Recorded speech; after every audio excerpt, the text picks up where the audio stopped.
Welcome back to Vanessa's podcast. Thanks for being here. So today I'm going to do something that is called The Ultimate Gift. It's basically the last chapter of one of the very first books from Anthony Robbins, Giant Steps. And last year I did the power moments and power of emotion. And I did a few others on my live on Facebook. If you go to the page on the Creative Art 16, you will see that there has not been any action beside from people, but not from me, because my Facebook account, my personal Facebook account, was deleted a year ago from Facebook. And since I was the manager of that page and many other groups, I lost that ability to manage the page. So the page didn't get destroyed, my Facebook account did. So the page lives on, so that's why it's there, and that's why you don't see any action since a year and a half, I think. But that's why I created new groups since, and the new page, the Vanessa's podcast page. So if there's anything new, I'll put it on there. It's fairly recent. The Let's Build a Dream Together group, you can join anytime. It's a very small group to help you to reach your dream, extend your desire, extend your ability to focus on what comes next in your life. And just a little group to kind of gather around, just positivity and get to pursue these ultimate, dreams of, that we have wanted to have or never had a chance to have or think it's not possible to attain. So that's a group you can join. You can also join the New Day, New Story. One of them is the one who was established when the company was established, and there's another one who's just a smaller group also. So let's continue. When I'm done here, I'm going to go brief on talking about grief and death and losing a parents. So let's get started.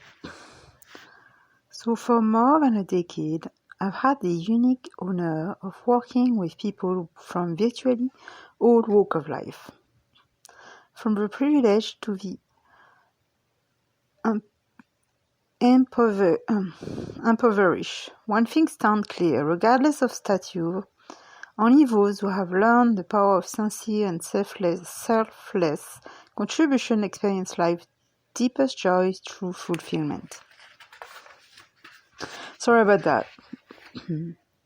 We all had close encounters with a feeling of selfless contribution, providing a friend with a helping hand, showing a child how to master a problem, assisting a coworker with a difficult project, helping an elderly person down a treacherous flight of stairs. This experience gave us a moment of exultation in which we catch a glimmer of our essential selves.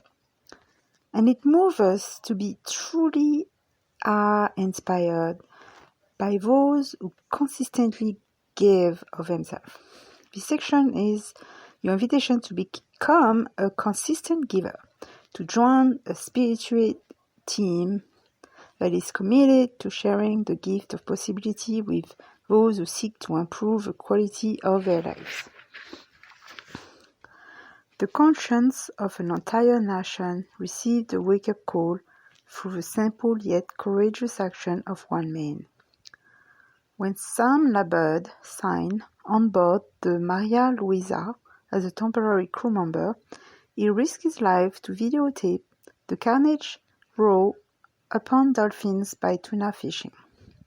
By 1991, just 4 years later, the world's largest tuna killer, Starkist, announced it would no longer pack tuna caught in porcine nets. Other canners followed suit just hours later. While the fight is not yet over, this main contribution to the effort saved countless dolphin lives and undoubtedly help to restore some measures of balance to an incredibly delicate ecosystem. What could we do with a little creativity and courage that could make a difference for others and even the world? Wouldn't it take a superhuman effort to solve the world's problem? Nothing could be further from the truth. Whatever results we're experiencing in our life are the accumulation of a host of small decisions we've made as individuals, a family, a community, a society, and a species. Large solutions start with individuals who take small but consistent action that build into worldwide change. Every single one of the national and global problems facing us today was set in motion by human behavior. The good news is that since the behavior is the root cause, we have the power to change it. There are actions every one of us can take in our own home, businesses, and community that will initiate a chain of specific positive consequences.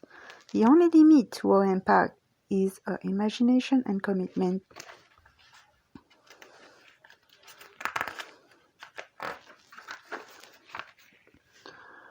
Surmounting difficulty is the crucible that forms character.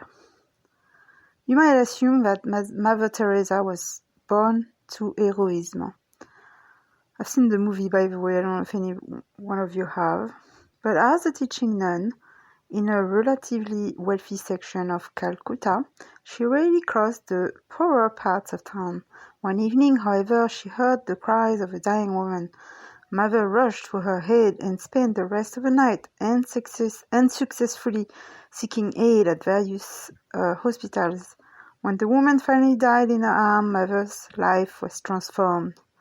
In one defining moment, perhaps a divine moment, she vowed, but as long as she lived, no one within her reach would ever die without dignity and love. Is there a specific time in your life you can point to as a defining moment? And I think that one through. What makes a hero? An hero is a person who courageously contributes under even the most trying circumstances. A hero is an individual who acts unselfishly, and who demands more from himself or herself than others will expect. A hero is someone who defies adversity by doing what he or she believes is right, in spite of fear.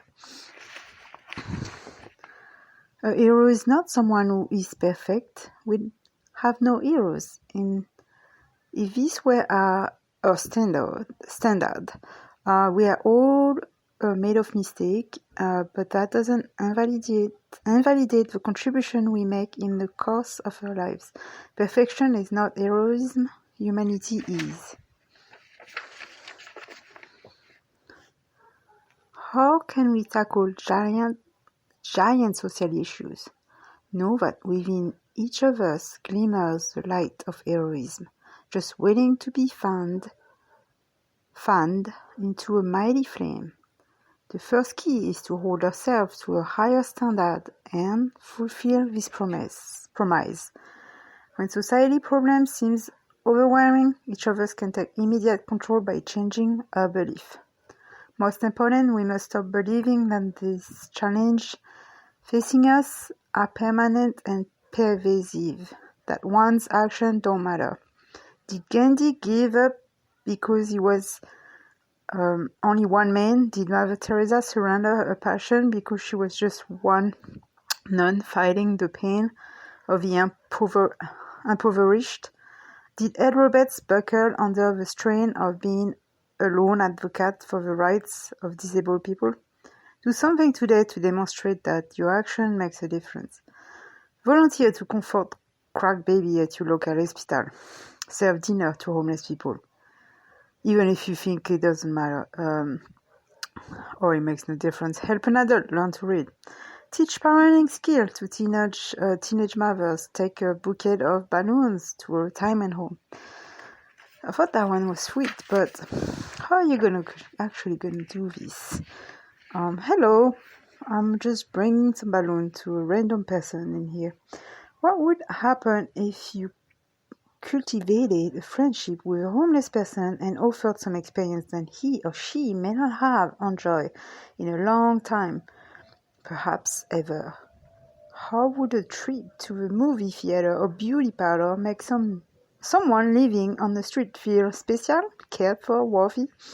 Remember that new references provide the fabric for new beliefs and identities. Remember too that small effort can add up to giant results.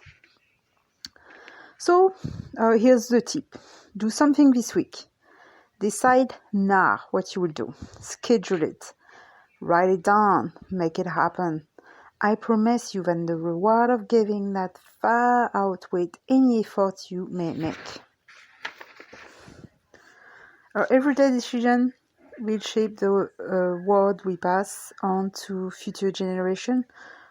What do you put on your dinner plate? What cosmetic do you use? What household products do you buy? This lifestyle choice determined in a small yet undeniable way such things as how much carbon dioxide is released into our atmosphere and how many plants and animal species will be eliminated each day. By the same token, the decision you make every day can help stop the destruction of the rainforest, restore the delicate balance of our ecosystem, and create a legacy of hope for generations to come. So this is a good way to think about the ecosystem.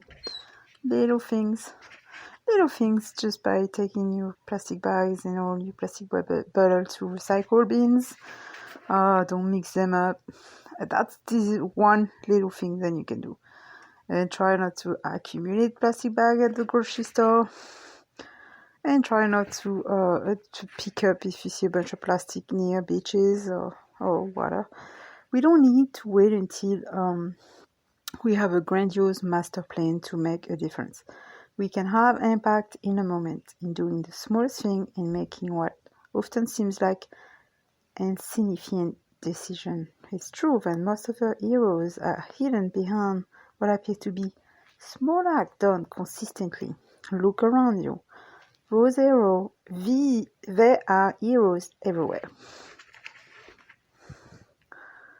Like the volunteer at the animal shelters, like the person who feeds the stray cats on the street, like the person who collects food in cans and drives around and distributes little things like this. How would you feel if someone had a heart attack in your presence, but you were CPR certified and knew what to do? What if your concerted effort actually resulted in saving a life? The feeling of contribution you would get from that experience would give you a great sense of fulfillment and joy than anything you ever felt in your life, greater than any acknowledgement anyone could possibly give you,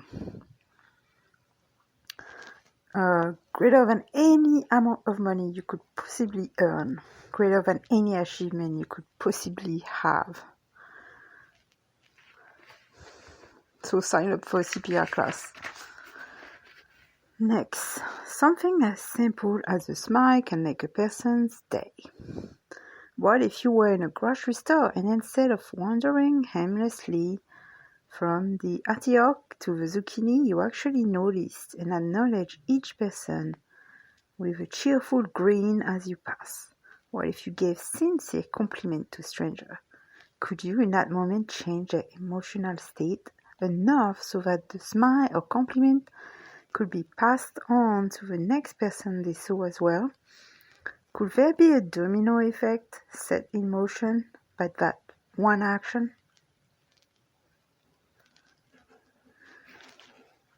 On your way home from work, what if you decided to stop at a retirement center and strike up a conversation with someone there? How will it make them feel if you were to ask,